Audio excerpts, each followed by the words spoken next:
మూలిగే నక్క మీద తాటికాయ పడ్డట్టుగా అసలకే ఓటమి భయంతో ఉన్నటువంటి జగన్మోహన్ రెడ్డిని టాలీవుడ్ బడా హీరోలు మరింత భయపెడుతున్నారా?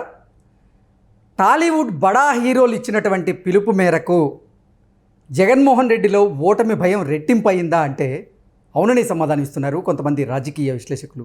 ఇక ఇదే అంశానికి సంబంధించి మనతో మాట్లాడేందుకు ప్రముఖ రాజకీయ విశ్లేషకులు కృష్ణకుమారి గారు మనతో ఉన్నారు. మేడంతో మాట్లాడదు. మేడం నమస్తే. మేడం నమస్తే. మేడం, అసలే మూలిగే నక్క మీద తాటికాయ పడ్డట్టుగా జగన్మోహన్ రెడ్డి ఇప్పటికే ఓటమి భయంలో ఉంటే ఈ టాలీవుడ్ బడా హీరోలు ఇచ్చినటువంటి పిలుపుకి జగన్మోహన్ రెడ్డికి ఆ భయం రెట్టింపు అయ్యింది అంటూ ఒక వార్త ఇప్పుడు సోషల్ మీడియాలో చక్కర్లు కొడుతుంది. జగన్మోహన్ రెడ్డికి ఓటు వేయొద్దు అంటూ టాలీవుడ్ అగ్ర హీరోలు పిలుపునిచ్చినటువంటి నేపథ్యంలో అది రానున్నటువంటి ఎన్నికల్లో జగన్మోహన్ రెడ్డికి వ్యతిరేకంగా పనిచేసే అవకాశం ఉంది అంటూ కూడా కొన్ని వార్తలు అయితే వస్తున్నాయి. వీటి మీద మీ విశ్లేషణ ఏంటి మేడం? ఇప్పుడు తాజాగా చూసుకుంటే అసలు మామూలుగానే రాష్ట్రం విభజన జరిగిన తర్వాత ఆంధ్రప్రదేశ్లో ఒక సినీ కళ అయితే లేదు. అప్పుడు చంద్రబాబు నాయుడు ఉన్నప్పుడు ఏదైనా తక్కువనే ఉంది. ఎందుకుంది అంటే అప్పుడు చంద్రబాబు నాయుడు వీళ్ళతోటి కలుపుకుని పోయాడా లేదా అనే దానికంటే కూడా సినీ పరిశ్రమ మొత్తం హైదరాబాద్లో స్థిరపడిపోయింది.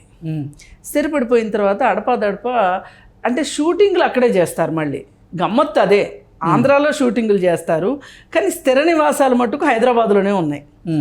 అంటే చాలామంది రాజకీయ నాయకులు కూడా అంతే కదా. రాష్ట్రం మొత్తం మీద విజయనగరంలో శ్రీకాకుళంలో ఎమ్మెల్యే కూడా హైదరాబాద్లో ఇల్లు ఉంటుంది. అదే పద్ధతుల్లో వీళ్ళు హైదరాబాద్లో ఉంటారు, స్థిర నివాసం ఇక్కడ ఉంటుంది, ఆంధ్రాకి వెళ్ళి షూటింగులు చేసుకుని వస్తారు.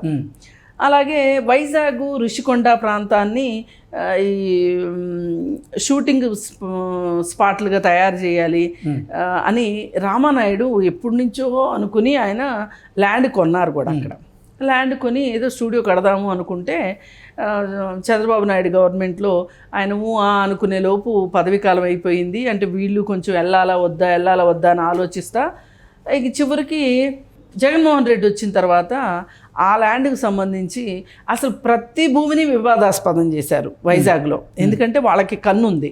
ఎవరైనా సరే ఇసుగుబుట్టి సరే సావండి ఎంతో కొంత ఇచ్చి మాకు అని చెప్పి చెయ్యాలనే ఉద్దేశంతో ల్యాండ్ మాఫియా అక్కడ భీకరంగా ఉంది వైజాగ్లో. పైగా దానికి తోడు ఈ రాజధాని అనేసరికి ఇంకా వీళ్ళు మనల్ని ఎలాగో బతకనివ్వలేని అక్కడి నుంచి బిషానా ఎత్తేసిన వాళ్ళు కూడా చాలామంది ఉన్నారు. సరే, ఏది ఏమైనప్పటికీ స్టూడియోల నిర్మాణం జరగలేదండి. కారణాలు ఏమన్నా కానివ్వండి, దానికి చంద్రబాబు నాయుడు కారణం అవనివ్వండి, జగన్మోహన్ రెడ్డి కారణం అవనివ్వండి, స్టూడియోల నిర్మాణం జరగల. సో పరిశ్రమ ఎక్కడ వేసిన గొంగళి అక్కడే ఉన్నట్టుంది. సరే, దానికి తగ్గట్లు ఈ నంది అవార్డులు ఇవ్వటం లేట్ అయిందని అదని ఇదని ఏదో ఒకటి చిన్న చితక గొడవలు పరిశ్రమకిన్ను పాలనలో ఉన్న వాళ్ళకి అవుతానే ఉన్నాయి. మళ్ళీ ఇందాక మీరు అన్నట్టు మూలిగే నక్క మీద తాటిత్తు పడ్డట్టు స్వయంకృత అపరాధాలని ఉంటాయి కొన్ని. ప్రతి మనిషి చేస్తారు. ఒక పాపం జగన్మోహన్ రెడ్డి చిన్నపిల్లాడిని చేసి అతను ఒక్కడనే అనటం కాదు నా ఉద్దేశం.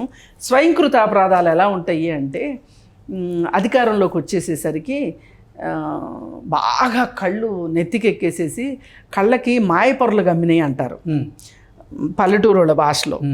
ఈ మాయపొరలు కమ్మేసేసి అధికారం అనే ఒక పొరలు కళ్ళకి కమ్మేసేసి ఎవరు కనిపించలే ఆయనకి.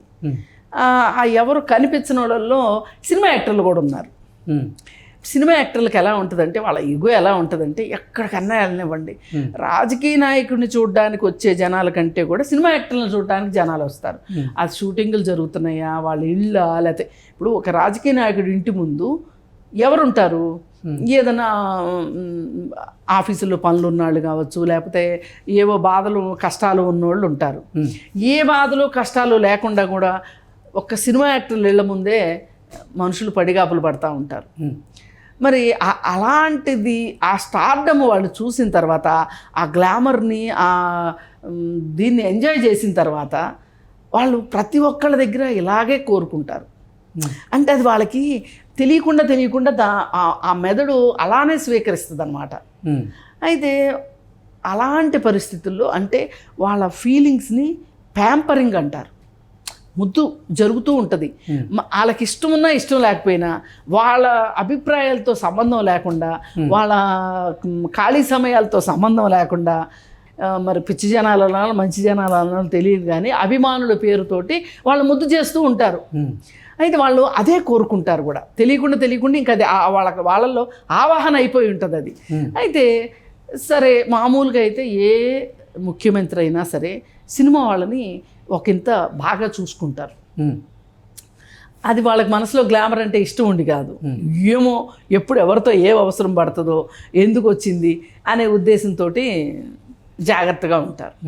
అలా ఉన్న వాళ్ళల్లో చంద్రబాబు నాయుడు కూడా చాలా మర్యాదగా ఉన్న పరిస్థితి ఉంది. అలాగే వైఎస్ రాజశేఖర రెడ్డి గారు కూడా ఏ మాటకు ఆ మాట రాజకీయ నాయకులు, సినిమా యాక్టర్లతోటి మంచి సంబంధాలు ఆయన ఉన్నాయి. ఆయనకి మంచి సంబంధాలు. ఇప్పుడు నాగార్జున తోటి యాడ్లు ఇప్పించుకోవటం కానీ ఏదైనా కానీ, అంటే వీళ్ళు చెప్తే బాగుంటుంది. ఇప్పుడు అమితాబ్ బచ్చన్ పోలియో డ్రాప్స్ వేసుకోండి అని చెప్పి యాడ్ ఇస్తాడు, ఆయన డబ్బులు తీసుకుని చేయడు అది. కానీ ఎందుకు చేస్తాడు? ఆయనకి అదొక దేశం కోసం నేను ఏదో చేశాను అనే ఒక తృప్తి కోసం. కానీ నిజంగానే ఆయన పోలియో వేయించుకోమని చెప్తే చాలామందికి ఆయన మొహం తెలుసు. ఇప్పుడు ప్రధానమంత్రి మొహం కూడా తెలియకపోయినా ఆశ్చర్యపడక్కర్లేదు, కానీ సినిమా యాక్టర్ల మొహాలు అయితే ప్రజలకు బాగా తెలుసు. అందుకని వాళ్ళు అడ్వర్టైజ్మెంట్లు చేస్తూ ఉంటారు. అయితే ఈ ప్రాసెస్లో వీళ్ళు దీనికి అలవాటు పడిపోయి ఉన్నారు కదా, వీళ్ళని పోయినసారి తాడేపల్లి ప్యాలెస్కి పిలిపించుకొని జగన్మోహన్ రెడ్డి వాళ్ళని నడిపించాడు, ఫ్యాషన్ పెరేడ్ చేయించాడు. అది వాళ్ళకి చాలా కోపం వచ్చింది. మమ్మల్ని ఇలా పిలిపించి ఇలా చేస్తారా? మామూలుగా అయితే దగ్గర దాకా కార్లు వస్తాయి, ఏదో ఒక ప్రోటోకాల్ ప్రకారం వాళ్ళని రిసీవ్ చేసుకోవటం, అవసరమైతే సీఎంఏ రిసీవ్ చేసుకునేంత పరిస్థితి ఉంటుంది. ఏం నష్టమేముందండి? ఏం వాళ్ళు ఏమంత కాని వాళ్ళు ఏమన్నా జైలు నుంచి రిలీజ్ అయిన ఖైదీలా? కాదు కదా. అలా చేయకపోయాడు జగన్మోహన్ రెడ్డి. వెళ్ళిన తర్వాత కూడా చాలా ఓవర్ యాక్షన్ చేశాడు.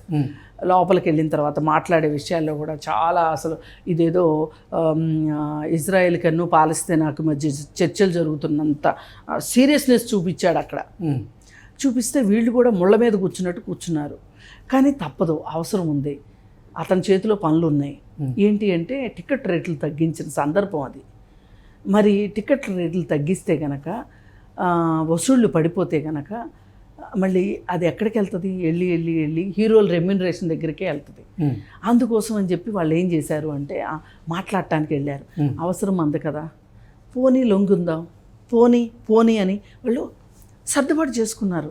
చేసుకుంటే ఆ తర్వాత అంతకుముందు పవన్ కళ్యాణ్ సినిమాకి రేట్లు తగ్గించటం, రామ్ చరణ్ సినిమాకి రేట్లు పెంచటం, మళ్ళీ జూనియర్ ఎన్టీఆర్ సినిమా టైం అప్పుడు రేట్లు పెంచటం, ఇలా ఒక 3 ముక్కలాట అలవాటు అయిపోయి ఆయనకి. ఆయన కూడా ముగ్గురు అగ్ర హీరోల మధ్యలో 3 ముక్కలాడటం మొదలెట్టేసరికి ఇది కాస్త వాళ్ళు సినిమా వాళ్ళు వాళ్ళకి అభిమానుల విషయంలో వాళ్ళకి ఎన్ని తగాదాలు ఉన్నాయి అప్పటికీ, ఏదైనప్పటికీ కూడా మళ్ళీ వాళ్ళంతా ఒకటే.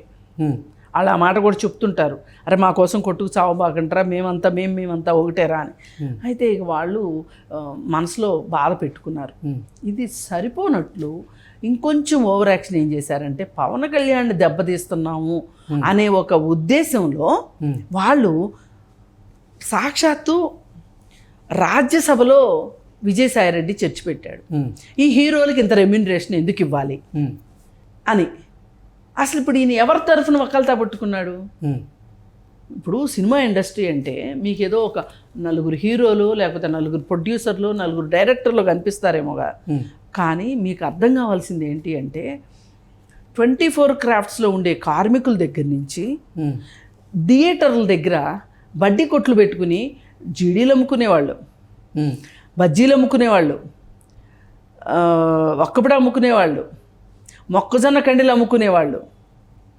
అంటే వీళ్ళని కాదు వాళ్ళని కాదు, ఇంకా మరీ మాట్లాడాల్సి వస్తుంది, దొంగ టికెట్లు అమ్ముకునేవాళ్ళు.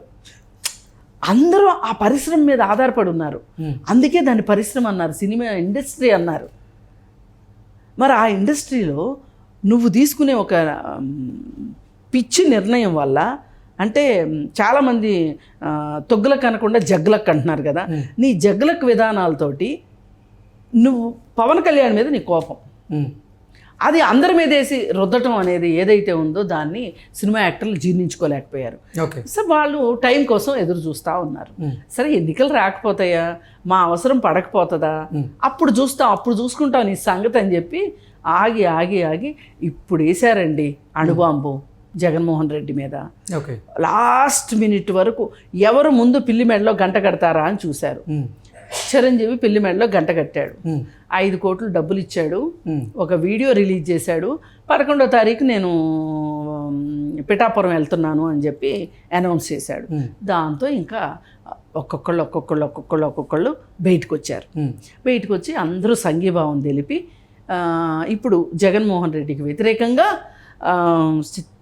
అంటే వ్యతిరేకం అంటే ఇంకెవరున్నారు అనుకోరు, కూటమే కదా, కూటమికి ఇండైరెక్ట్గా జిందాబాద్ కొట్టేశారు వాళ్ళు. ఓకే. అంటే ఇక వాళ్ళు ఒక పెద్ద విజిల్ వేశారు. వాళ్ళు వేసి ఇంకా తిరిగే ఉంది చెప్పండి, ఇది పరిస్థితి.